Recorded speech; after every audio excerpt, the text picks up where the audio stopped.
দুর্গাপূজার পর চলে আসলো লক্ষ্মী পূজার পালা। আর লাস্ট ইয়ার লক্ষ্মী পূজা আমার কিভাবে কেটেছে সবাই তো জানোই, একদম প্যাথেটিক। তো যারা না জানো ওরা আমার আগের ব্লগটা দেখে নিতে পারো। খুবই খারাপ ছিল আমার আগের বছর লক্ষ্মী পূজা। আমি ভেবেছিলাম ফার্স্ট টাইম শ্বশুর বাড়িতে করবো, বাট কিছু গড়বড় হয়ে গেছিল।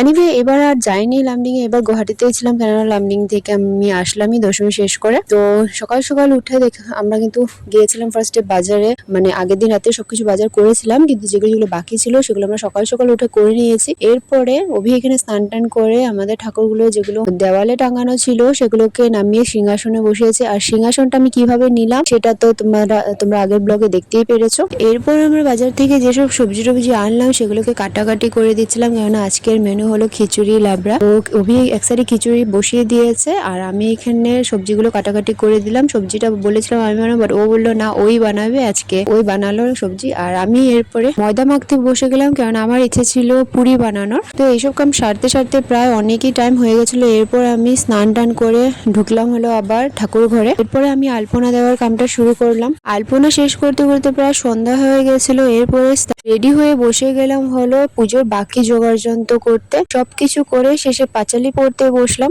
আর অনেক দিন পর পাঁচালি বলে যে অবস্থা হয় আর কি। অ্যাকচুয়ালি আমাদের তো আর আসন ঘর নেই যে প্রত্যেক সপ্তাহে পড়বো, বছরে একবার। তার জন্য একটু আমি থমকে থমকে পড়ছিলাম। এবার যেহেতু আমি আসন বসিয়ে দিয়েছি, তো এবার ডিসাইড করলাম যে প্রত্যেক বৃহস্পতিবারে আমি পাঁচালি পড়বো। এরপর পুজো টুজো শেষ করতে করতে আমাদের অনেক ফ্রেন্ডসরাও চলে আসলো, যাদেরকে আমরা বলেছিলাম। তো পুজোর প্রসাদ আমরা আগে বেড়ে নিয়েছি, আমাদের বিল্ডিং এর সবাইকে দিলাম।